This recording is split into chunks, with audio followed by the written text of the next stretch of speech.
informed, intelligent, in the black.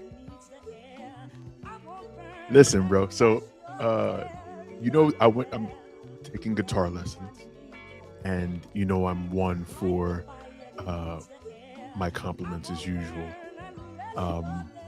But I had an unusual situation happen to me when I went to go take my guitar lessons actually yesterday. I walked inside and there was a lady that stopped me and was like, she wasn't my typical clientele. She was about our age. So she was real seasoned women, I guess. And she was like, I love that fragrance you're wearing. You smell she said, you smell very seductive. That's what she used those words. She said, you smell very seductive. And I was like, oh, okay. That's the type of party I'm on, right? I hate the fact that I showed up here on fucking time this morning. Actually early, supposed to be here at 10. It's 9:58. And the first fucking thing I hear is you sharing a story about some old ass woman telling you that you smell I'm good. telling you, sir, she was not typical. She wasn't typical clientele. You said super seasoned.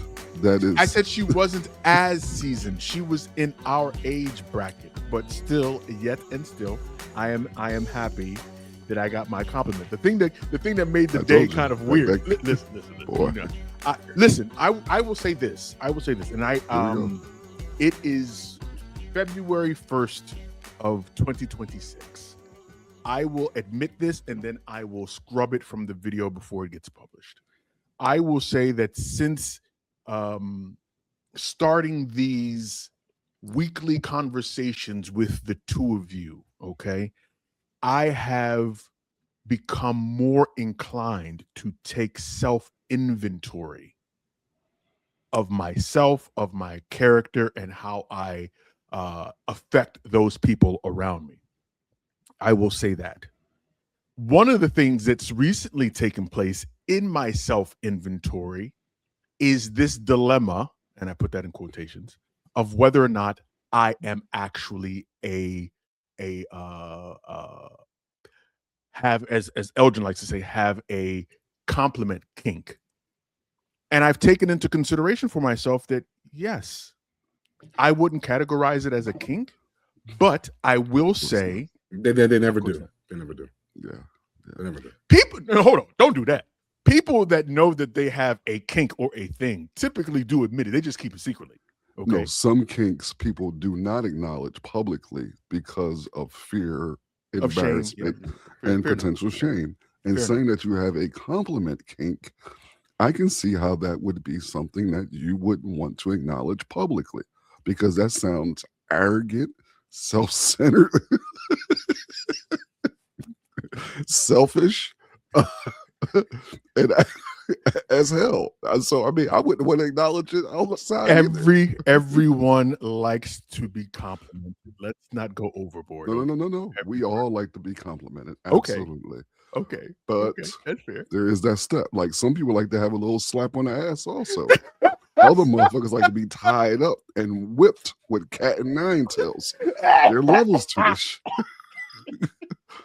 There's levels. Other people have a deep appreciation for certain bodily functions. Oof. Yeah.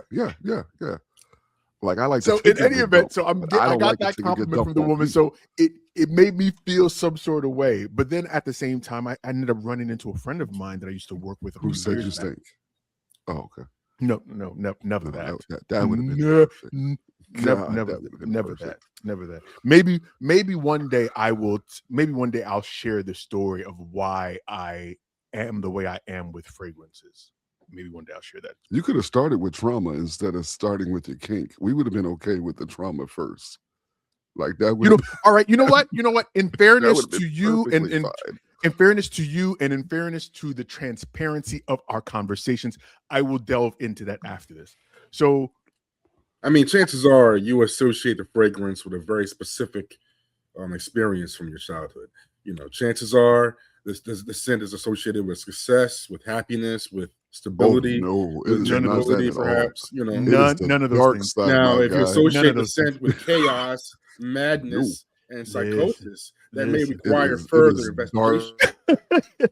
Further and guess well. So Yeah. after I've gotten this compliment from this woman, and I'm satisfied, I'm happy. I run into a friend of mine that I hadn't seen in a while, and they're actually starting guitar lessons too, or whatever. We just start talking, and he was like, "Yeah, I mean, we're about the same age." And he said, "Well, I'm only taking lessons because my son is taking piano lessons, and I just want to take part in what my son likes to do right now."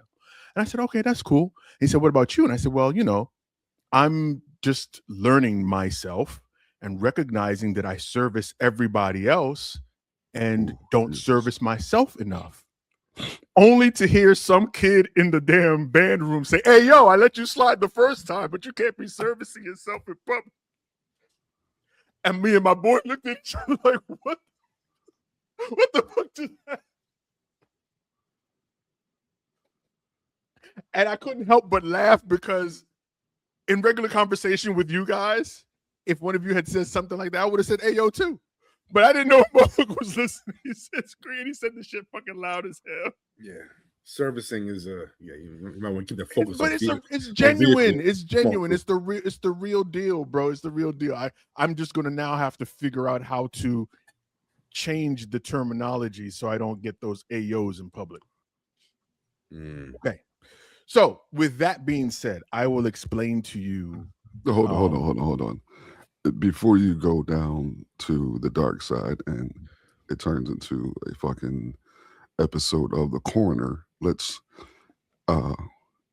pause it, because I think you acknowledged something very specific there, that in my therapy session this week, I was, kind of venting to my therapist how I'm being pulled and stretched in all these different ways. I'm in doctoral classes. I'm, special education teacher, which in and of itself is its own task. I'm a single dad. I'm doing all of these things that I'm meeting the needs of everyone else at a fucking superstar level, right? Generational talent type level. But she paused in the middle of that and she said, "What do you need?" And you couldn't answer the question. Literal silence. Yeah. Followed by sobs and tears. Because that is a question that I think the overwhelming majority of men, and I'm going to narrow it down, specifically Black men, cannot articulate what they need. Shit, we struggle with even telling each other or our spouses or our friends how we feel outside of "I'm good, I'm okay, I'm pissed off." Like, can you articulate what you need? And I'm talking about the people that have your back, like your wives. Can you tell your wife, "Yo, I need to be validated. I am sincerely in a spot in my life right now that I can't do that shit." See, and I have a feeling I know where a part of that comes from. There is definitely, and I've seen it in my other brothers, there's a fear, an almost automatic, instinctive fear of a complete lack of acceptance. And that lack of acceptance shows up when it's like, why? Yeah. How can anything be wrong with you? Yeah. What do you have to be unhappy about? That's because they get that response. Like, you're fine. Like, people will tell you how you're feeling, will tell men how they're feeling in spite of the fact of they'll say it out their mouth. They'll be like, no. Verbalizing differently. There's a fear that no one will accept it. No one will accept that. That they simply accept it for what it is. They'll break it down. They'll be like, "No, that doesn't make sense. I don't see that in you." Because I'm not showing you. Yeah, I can't show you, because if I show you that, my kids are going to flip out. You're going to flip out. The bill's going to flip out. So I gotta.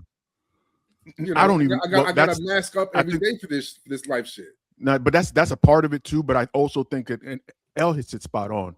There's times where people will will ask you how you feel, even in your tears at the moment. And they be like, so what's good? What do you need? And you can't bring yourself to verbalize not only what you need, but to complete how you're actually feeling, to the point that even as you're sobbing it out, you're like, I'm good. Don't worry about me. I got it. I'll figure it out the way I always figure it out.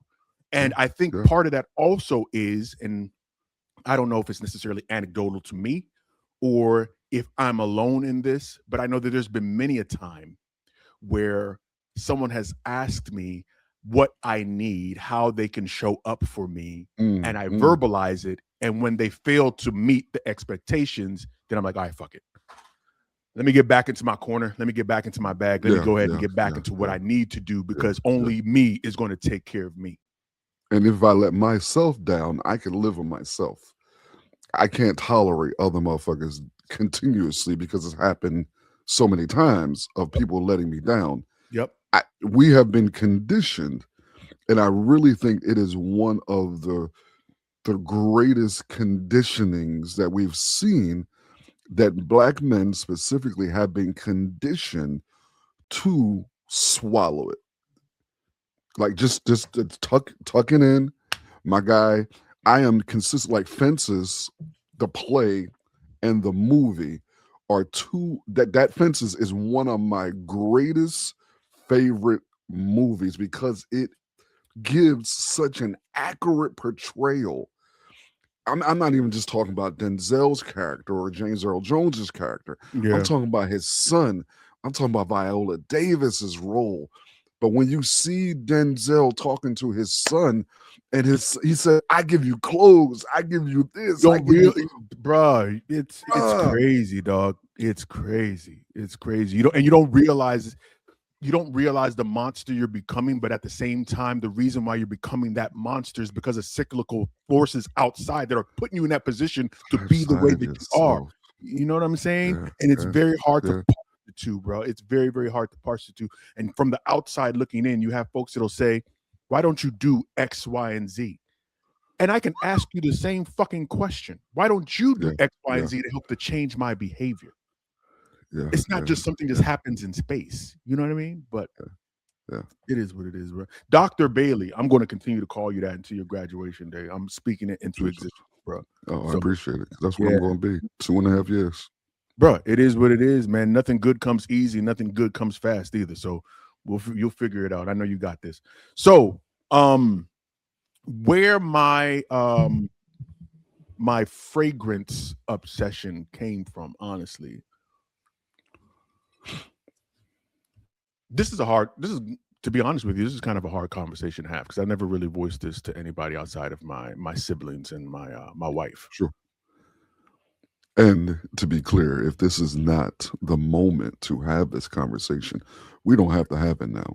It is a conversation, honestly, that is a troubling conversation, but it's one that at the same time, like I said, I'm always willing to take self-inventory.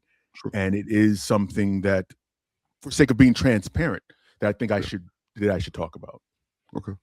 Anyone that knows me knows that I am the son of immigrants. I came to this country when I was at a young age, and I came to this country in the early 80s, during the beginning of the crack epidemic and all of those other things. And at a time where we now see all these African names that show up in movies and TV shows and sports. If you were an African kid in the 80s, you'd be lucky to find another one of you, not even from the same country, but just another one of you in the same classroom. And I'm talking about like in a classroom of 30 kids, right? And I grew up in a poor working class area in the suburbs. I won't say it in suburbs, in the inner cities of Prince George's County, where you being an African wasn't looked at necessarily as authentic. Authentic is not the word. Exotic. You were looked at as a problem. You're an African. You don't eat like us. You don't dress like us. You come from some bush thousands of miles across the ocean or whatever. You're completely different from me. And I'm talking about in comparison to foundational Black Americans. Okay. And like I've said before on this show, growing up, it was very easy in public, without shame, without recourse, for people just to call you an African booty scratcher. Like, I'm still looking for whoever this African booty scratcher is. Like, the nigga that started this whole bullshit in the first place. Whoever that dude is that fucked everything up for everybody. I heard it was a dude in Philly. You said what? I heard it was a dude in Philly. I think it was too. I think it was too. It's a white dude named Earl. I think it was too, my guy. It had to be a Philly motherfucker. Sometime in the 70s. It was a Philly nigga. I know it had to be. So I grew up like in elementary school, Beacon Heights Elementary in Riverdale. All of my teachers up until the 5th grade were white women. And they treated me, all of them treated me like, wow, you're like, the fact that you speak English so clearly and so concisely and you're intelligent, all those things. So I had to deal with it. I didn't know that that was what they were doing in the moment as a child, right? But I did understand bullying because, as I said, kids were bullying me. And PG County wasn't what it was today. Kids were bullying me at the time. A classroom of maybe, I mean, Riverdale's makeup at the time during the 80s when I was a kid was slightly different. It was white and Black, poor working class, white and Black. Maybe a couple of Hispanics here and there, but poor working class, white and Black. That dynamic has completely changed now, but that's the way it was when I was growing up. So if you're a Black kid, I mean, it's majority Black for that matter, all you're hearing every day as an African kid, as one African kid in a class of 20 plus, is you're different. You're that African booty scratcher. You guys stink, you eat stinky food, all those other things. And then I got to 5th grade. Miss Jarvis, my first Black teacher, Black woman, and she openly bullied me in school. She would intentionally call me out, tell the class that I stunk. While kids are making fun of me, she would egg them on. She would incite it.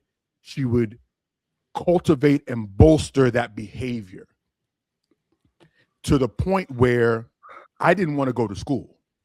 Literally, I did not want to step foot in school. And I couldn't explain it to my parents at the time because all my parents knew as newly immigrants to this country figuring things out was just go to school, do what you need to do, get your education. Don't worry about all the other stuff. And I'm trying to explain to them that I'm being bullied and harassed by not just kids, but by adults. And they couldn't understand it. And I couldn't break through that barrier. And one of the things she used to always do, like I said, was she would always talk about how I smelled and how African people smelled. To the point where she called me up. I will never forget the day, bro. Like literally, she called me up in front of the class and she handed me a stick of deodorant. And as kids were laughing, damn, bro. Real talk, as kids were laughing, she was laughing. Damn. The wildest part about that is beef forever. Listen, that is beef forever.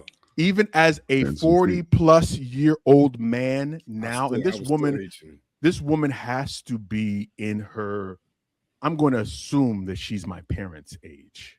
So let's say in her 70s, if she's still around. If I were to see her today, I would club her on sight. Like that would be my initial feeling. You get what I'm saying? No, I dig it. And I'm telling you, I went through this for an entire school year with the exception of the last 2 months of my 5th grade year. Just every day going to school and being bullied and harassed by kids and by this woman. The wildest part about this story, though, so to boil that all down, that's the reason, one of the reasons why I have a, if you want to call it that, and I put it in quotations, but I mean, it is what it is, an over obsession with cleanliness. Because it cultivated in me is like, nah, I can't be that dude. I don't want to feel that way again. I don't want that type. And one of the things, as I'm talking about, like I said, I'm taking self-inventory. Sure. I had those conversations with my kids as they were growing up and trying to relay the story to them of how I was treated and not wanting them to have experience the same thing, any type of experience like that. Teachers nowadays I think are drastically different. No, they're not. They're not. No, they're not. My bad. No. Okay. No. So, like I said, my children have never come to me and said that a teacher outwardly, openly said or did something to antagonize them or to get them into that mind space. But at the same time, I mean, as I said, having those conversations with parents can be difficult. So, I mean, I'm trying to take and be clear about where I am in this situation. Yeah, it's other types of harm that they do, that teachers do. They don't outright just come out and bully the students. They commit harm in those regards in other ways. Maybe shame is probably the biggest one that they'll do. And that they're not just being overt in the way that they are bullying students, but the bullying, yes, it's still very much taking place in the classroom. Yeah. It's fucking sad to hear that, bro. I mean, there'll be intellectual bullying also. Yeah, they'll find ways to test you in ways they're not testing the other students. Yeah, it's just because they assume that your frame of reference is this big. Yeah. I know we cut you off, but go ahead and finish. Nah, so I mean, like I said, so the wild part about that is that my dad ended up, both my parents, like I said, for the longest time, both of them worked at least 2 jobs. So we had been able to stockpile some money, and we ended up moving out of Riverdale and moving into the suburbs of Lanham. And I had an opportunity to get bused to another school in Bowie. And I thought it was a fresh start for me. I didn't have to deal with being the singular African booty scratcher, being harassed by Ms. Jarvis and all those things. Only to get to Bowie, which at that time was predominantly white, and deal with overt and open racism, to the point that the racism was so bad at that particular school that it made the local news. So my parents were big fans of the local news, so they turned and looked at me like, nigga, this shit was happening? Like, you didn't say anything? And I was like, I mean, nigga, I say shit to you guys all the time. Like, I didn't know how to verbalize it and get you guys to understand that this was a thing and that it was traumatizing and bothering. Yeah. So I went from, once again, being bullied about being African to then overt and blatant racism of being Black in general. Yeah. Right. Yeah. And one thing that we've never had a conversation about on this show is really why Pan-Africanism is really such an important thing. Not just to the 3 of us, but I think to Black culture. Because we're all generally fighting the same fucking monster. And the story of every Black immigrant that comes to this country is a story of assimilation and trying to fit in. It is so fucking hard to try and fit in. And that's the thing that every immigrant, Black, Hispanic, whatever, when they come to this, well, maybe not Hispanic people, because there's a lot more of them than there are of the rest of us. But even with that being said, the number one job that I know that my parents told me anyway, you go to school, you try to fit in, you keep your head down, you don't cause any waves, you get your education, don't rock the boat. And it is hard to try and fit in when people are consistently telling you that you don't fit. Yeah. And I think the thing that you touch on is really crucial. I don't blame us for the diaspora wars that are taking place between dumbass FBA, ADOS fuckers, and those who hold Pan-Africanist ideologies. I don't blame us for that, right? There's been an intentional, and I mean absolute intentional move to create division and to paint images of Africa as wildly unintelligent, bestial, no technology. all those things. It has been, I mean, we don't realize how propagandized we have been as a people all the way back to fucking Tarzan to get us to view and have this idea that our brethren and sister on the continent are less than. And when I say less than, that's being nice. Yeah. We don't even talk enough about that, how that conditioning plays a role. And now it doesn't excuse it, right? It doesn't excuse the Of course not. bullying. It doesn't excuse the harm that we see taking place. But again, like we always try to do, we have to have the full context in order to be able to apply any type of solution. Yep. And the solution to it is A, calling it out when we see it, and B, actually learning the historical narratives of our people. Like Not to cut you off, Black but I history- want to make sure that we have to state it, man. When you talk to some of these ADOS and FBA folks, very often they quote people like Malcolm and so on. And the thing that they fail or forget or maybe intentionally omit is the fact that every Black revolutionary, whether in Africa, whether here in the United States, in their older age or once they've gotten out into the struggle for liberation, their viewpoints became Pan-Africanist. Even Malcolm, at the end of the day, when he turned around, he said, damn, my trip to Mecca really opened my fucking eyes. It's not just the struggle and strife of Black people in America. There are other people of color, Black people, that are getting eaten the fuck up right now. And we have to figure out a way to make the balance. I'm going to say that's one of the reasons why, and I thought maybe it's the naivety in me, maybe it's because I'm old and I don't really tap into social media for real like that. But it's one of the reasons why this dude, I Show Speed, why his damn journey through fucking Africa was so consequential. I thought that people realized that Africa wasn't the backwoods area of the world and, you know, desolate and all those other things. Only for him to be going from country to country. And he was shocked as a young kid. He was shocked. He's like, damn, this is not what I thought Africa was going to be like. Yeah. But You know think about the American exceptionalism that we have been conditioned with. Like, we have viewed America to be the great. As much as we despise and hate this fucking country, we view it as the greatest. That is the most technological advance. We hold all of the resources, all of the knowledge, all of these things. So when we go to other places, other countries, we're like, oh shit. They're better. They're nicer. They're cleaner. They have healthcare. What? You know, what we can't forget, you know, as incompetent and inept white supremacy has shown itself in the recent years, one of their most effective and insidious tools is memory manipulation. You know, and it's part of America's marketing plan.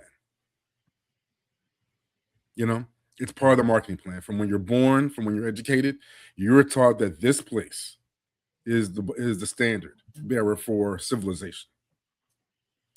And, you know, in spite of the education we've been receiving about our brothers and sisters for the past 15, 20 years, we've been receiving it. We've been seeing the evidence. The propaganda persists with this lower standard of living and existence in Africa, in spite of persistent evidence to the contrary. You know, all we got to say is one phrase, y'all: Burkina Faso. All of a sudden, they're not important. All of a sudden, they ain't nowhere. No, they're doing that motherfucking thing still. But they don't want to talk about it because we're so fucking conditioned to look down on them and whatever effort they're making. And they could be, and there's, you know how much gold they have? Yeah. You know how much actual gold they have? Yeah. They have more gold than we do. Yeah.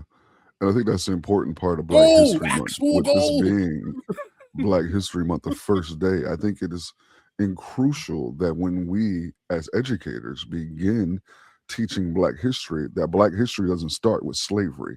Like that's one of the disconnects, the way history and curriculum have, and I'm telling you, the way history is taught now in schools, the way everything is taught now in schools is a whole podcast in and of itself, because it is wildly insidious. There's no more textbooks. All your curriculum now are on computers and being fed through the Chromebook. Your kids ain't reading novels. They can't write complete sentences. They have the academic stamina of a Tic Tac. They cannot sit in a class for 40 minutes. It is insidious, but my point is Black History Month has always been taught from slavery, that our history started from slavery. So what does that do to us as we get older, to our kids? Segregates us It already. allows us now, when you have these dominant narratives, these content creators who are pushing this diaspora wars because it brings in clicks, which brings in revenue, which brings in dollars. Those are the people that your kids are learning about Africa from. They're learning it from Tariq Nasheed. They're learning it from these other people. They're learning it from them, and they're getting this idea that, oh, snap, these people who are coming here are looking to take what we have been working hard for. But you have no idea about the imperialist nature of your country, how your country is the very reason why all these of these people fled here in the are fucking flooding first place. their countries to come here. It's And you know what? America That's the is thing. They ripping want to them hide the over fact there. that they come from colonized countries. Yes, because That's what America is they don't want to tell you so that you are shit. mad. They come from colonized You don't want them to countries come to a here? colonized nation. If you don't want them to come here, tell America to leave those countries alone. Yep. One of the things that always got me, and I can understand both sides of it, right? Why you would be mad. Like you have Brandon Johnson in Chicago and what Eric Adams is doing here in New York initially. When they were giving resources to some of these displaced people that Texas was flooding over or whatever. Putting on buses and sending out to these blue states and blue cities, right? Literally. So I can understand why people in the city would be like, hey, we don't even get the resources that we need. And you got these folks that are immigrants that just got here that are dipping into the pot, and they're mad at the immigrants. They're not mad at the politicians that are giving these immigrants the resources. They're not mad at the politicians that brought these folks over in the first place. They're not mad at the politicians that allowed the exploitation of undocumented people and so on, that forced them to be in the places to now be able to get these resources. So you're blaming the immigrants, but the real problem is up. It's not at level. It's not bottom. You get what I'm saying? And that's why I said we're all fighting. Got to say it again. We're all fighting the same fucking capitalistic political monster. Same monster. And then you hear these people say, well, I agree with you. I want America out of these countries. Well, it's not just enough for you to get out. Getting out is only the step. You got to repair the damage that you did while you were there. Because come on. Because the thing is, they'll insert themselves so deeply into your system that when you kick them out, you're going to feel bereft. You're going to feel. They will condition it to where you will feel bereft. They will condition it to where you will not feel self-sustainable, which has to be a dominant priority for our people. Yeah. Self-sustainability. But they love to take that away. They love to subsume that. They want you to rely on daddy. And motherfuckers just don't read, man. Like, we have to read. We have to learn to be sustainable, self-sustainable in every way. Read. Bro, one of the things I will never forget, I had a conversation. I wouldn't even call it a conversation. I got into an argument necessarily with a guy. It was right after Black Panther had been released, right? And there was a cosplayer that did the whole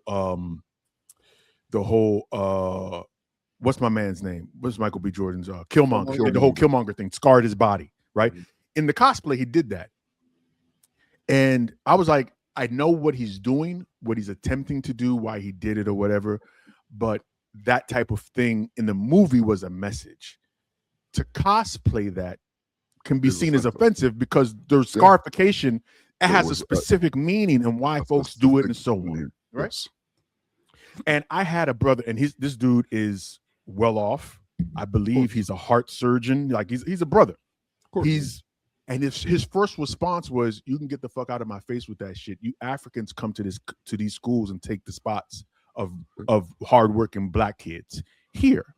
Take the spots. Take the spots. And if you take a step back, you recognize that one, you said that they took the spot, not that the school gave the spot to this African kid. Yes. Not that the school recognizes that an international students that pay for the majority of the school's resources are able to charge 3 to 4 times what they're charging you.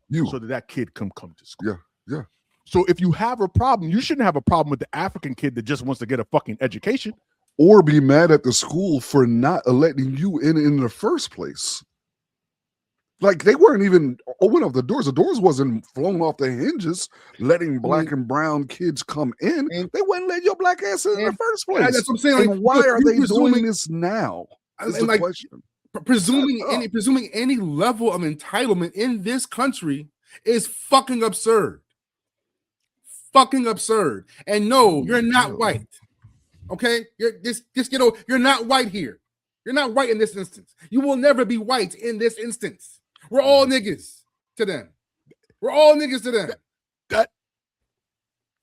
Anyway, okay, yes, we are quite literally, unfortunately, all niggas to these people, and that ultimately is part of the dilemma. We really got off board. I wanted the first portion of this show, first quarter of this show, to be nice and genteel and funny, and this nigga Elgin had me doing self-reflection and all sorts of shit. I'm ready to call my therapist now and be like, hey, yo, I don't think I'm going to see you this week, my boy Elgin. Yeah, but we need to.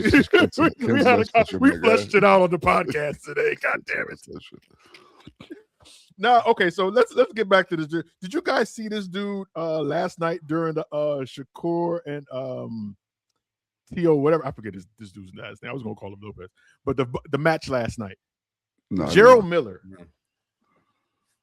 I think he's a Philly dude. I think if I research that nigga's from match. What match? Yeah, there was a box. I know you don't. I know, Crush. I know you don't engage in the foosball, but yes, there was. No, I know. I love boxing. Boxing is one of the few sports. Okay, so there was a match last night. I really missed the glory days of boxing. I've been trying to keep track. I heard there's some promising things going on in DC and Philly actually, but I haven't. There's no way for me to keep track of boxing these days. Yeah. So Shakur Stevenson and I don't know how to pronounce his name. Don't worry about it. That's not the point. Teofimo. I think just talk about. No, real talk. As a dude with a funny name, I try to make sure to show respect of the motherfuckers with funny names. So, sounds salty. What happened? Teofimo Lopez, Shakur and Teofimo Lopez fought last night, and on the undercard there was a dude that fought by the name of Gerald Miller. Now, Gerald Miller is a heavyweight. They were a heavyweight bout. Emphasis on the heavy. Oh, they were extra heavy. Yeah. But this is George Foreman coming back. Last year's his last boxing year's type. Really? He was a big boy. Nothing but sluggers. Super heavy. Sluggers and donuts in the ring. Yeah, he's a big boy. But outside of them being big boys, part of the problem was Miller came into the fight wearing a hairpiece, a unit. Oh, nobody knew he was wearing a unit. Oh shit! So what ended up happening was the dude that he was fighting was basically like, nigga, I'm gonna split your wig, and basically split that nigga's wig. So I'm gonna show the fucking.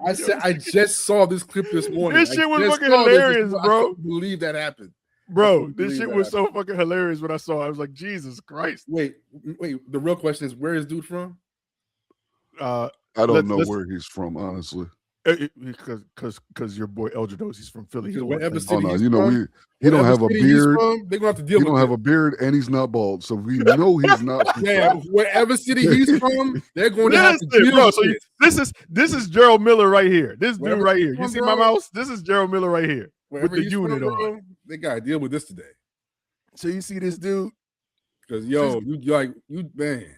So I'm gonna turn up the volume on this so you guys can hear this shit. eBay on the inside.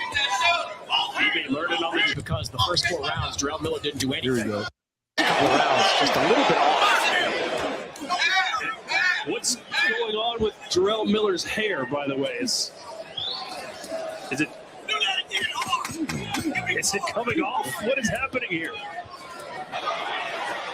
Oh wow! He's losing his hair. Well, I've never seen this before, but a fighter is getting the hair knocked off his head, Sergio. Wow. Oh, why is it so pale beneath? Well, I've seen a lot in boxing. I've never seen something like that. You kept going, my nigga? You kept going, my nigga? Bro, listen. So what's funny is that because they said it was going to be what's the word? An impediment to him boxing, like getting his vision or whatever. He They took it off and threw it in the stopped crowd. the fight. He ripped it off and threw that bitch into the crowd. I will give my man some credit though. He ended up winning the fight by split decision. So He did? yeah, he ended up winning the fight by split decision. He kept grinding. It didn't stop him from it didn't stop him. participating. He was embarrassed as fuck, but he didn't stop him, dog. He was hit. I mean, listen. Why was it so pale beneath the? Because he's worn it for so long, man. When it don't get no sun. He has a tan That line. joint He has a tan line on his scalp. Oh, stop. Elgin, Tan line on his scalp. Elgin, how do you know that? Brother, you know I've been bald for since you've known me. So that ain't never been my bag. I let it go a long time ago. How long I wasn't trying to keep hold it on like that to have white skin I let my shit go like you let look a like chicken Archie hoe Bunker go. in the scalp, man. Listen, God damn. she took one too many. I can't overlook it, so I gotta let her go too. How long? Listen, hold on. Keep it on. His barber, whoever helped him to put that joint on, real talk, needs to be fired and shot in public expeditiously. Because one of the things that they tell you, the salesman. I'm talking about the salesman. No. Because you know there's a whole process to putting the unit on. He's interviewed after the fight. Miller said he got a hairpiece after he lost his hair 2 days ago, when he said he mistakenly used ammonia bleach instead of shampoo to wash his hair. That's a real quote found on ESPN. He said he had hair before 2 days ago. Somehow he made a mistake. Mistakenly, brother, listen. ammonia in your head. Listen. I don't know how you mistakenly your woman was beefing with you. Your woman was ammonia beefing with bleach you. in You your fucked hair. up. She substituted your shit. You didn't know until it was time to train. That's where we are. That is fucking wild. That's an accidental. No, your woman did that. Nah, yeah. Somebody set you up, bro. Your woman did that to you, bro. Somebody set you up, bro. Your woman did that to you, bro. But even still, whoever his barber is that helped him put the unit on needs to be taken care of. No. Pack him Whoever up. sold the barber and the salesman, they both need to be charged. No, so that's the thing, though. You know that piece was bought. It was bought from someone with the guarantee that it would stay on my scalp. And the barber's like, okay, yeah, that's a good piece. I'm gonna catch you. I got you. It was two people. They're accomplices in this. There are multiple individuals responsible for this catastrophe. Everybody needs to be taken care of. And also, he used to be. He was a kickboxer at one point in time. Also, no, he wasn't. Yes, he was. He was a kickboxer, and there are pictures on the internet with him having hair recently. So I'm not saying that the story he made up of the ammonia bleach, which is wild, that's real. That's crazy. Could have just been him continuing to make light of himself. That was an accident. As a way of alleviating that. But yeah, it was wow. When I first saw it, I thought it was a joke. I was like, what? There's no way. Yeah. But then I saw the actual clip. I was like, they done beat the hairpiece off of this dude. And he still won. Split his wig, bro. And he still won his wig. And still won. That's crazy that he still won.